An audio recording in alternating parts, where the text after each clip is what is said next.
अस्सलाम वालेकुम वरहमतुल्लाहि वबरकातुहू। आज 17 सितंबर हम तमाम लोग मस्जिद जूदी किंग कोठी आए हैं। यहाँ पे हमारे आसिफ जाही हुकूमत के आखिरी और 7वें निज़ाम मीर उस्मान अली ख़ान बहादुर की ख़बर पर चद्दर और गुल पेश करे हैं। जैसा कि तमाम लोग जानते हैं कि 1948 में हम इंडियन यूनियन टेरिटरी में मर्ज हुए थे, लेकिन इसको कुछ फ़िरक़ा परस्त अलग रुख बताते हैं, अलग तरीक़े से बताते हैं, क्योंकि निज़ाम की माज़ी तारीख़ जब आप आसिफ जाही डायनासिटी के निज़ाम थे, जभी भी बहुत सेकुलर और बहुत कामयाब बादशाह थे। फिर उसके बाद जब इंडियन यूनियन टेरिटरी में हम मर्ज हुए हैं तो आप हमारे मुल्क के और आप हमारे दक्कन के राज प्रमुख थे। जब ये आंध्र प्रदेश बन गया था, जब आप राज प्रमुख थे, जब आपको कभी गद्दार बोला जाता है, कभी आपको कुछ बोला जाता है, आप हिंदुस्तान के ही थे। और जब आप हिंदुस्तान में मर्ज हुए तब आपको राज प्रमुख दिया गया। गवर्नर बने थे आप आंध्र प्रदेश के, और आप मरे जब तक भी गवर्नर थे, तो ये एजाज़ आपको दिया गया था। और मीर उस्मान अली ख़ान बहादुर की तारीख़ है कि हिंदुस्तान को जब वक्त पड़ा, चाइना से जंग हुई थी, तो आपने लाल बहादुर शास्त्री जी सिर्फ एक रेडियो पे मैसेज दिए थे राजा और रजवाड़ों को।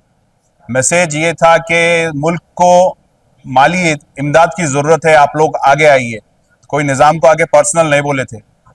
निज़ाम ने उस वक्त के प्राइम मिनिस्टर को इसी किंग कोठी पैलेस में बुलाकर 5 टन सोना दिया, जो दुनिया की सबसे बड़ी डोनेशन है। और आज तक करीब 80 साल होने आ रहे हैं हिंदुस्तान को आज़ाद होकर, इतना बड़ा डोनेशन ना कोई बिजनेसमैन दिया, ना कोई राजा रजवाड़ा दिया, ना कोई कुछ दिया।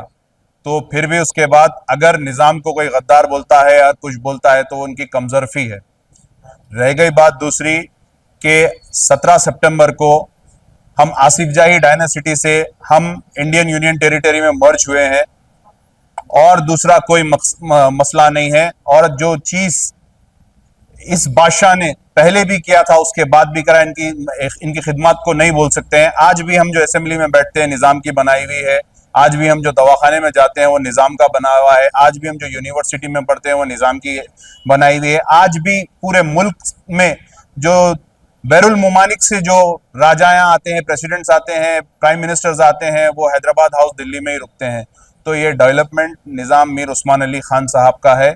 और आप बहुत एक सादगी की ज़िंदगी गुजारते थे। मैं अल्लाह सुब्हानो तआला से दुआ करता हूँ कि आपकी खबर को अल्लाह नूर से रोशन कर दे, और आपके कारनामों की वजह से आज हम फ़ख्र से बोल सकते हैं कि हमारा जो आसिफ जाही दौर का बादशाह था वो बहुत सेकुलर था, और जो हमारा इंडियन यूनियन टेरिटरी का गवर्नर था वो भी बहुत सेकुलर था। यही बोलते हुए मैं अपनी बात को ख़त्म करता हूँ। शुक्रिया। अस्सलाम वालेकुम।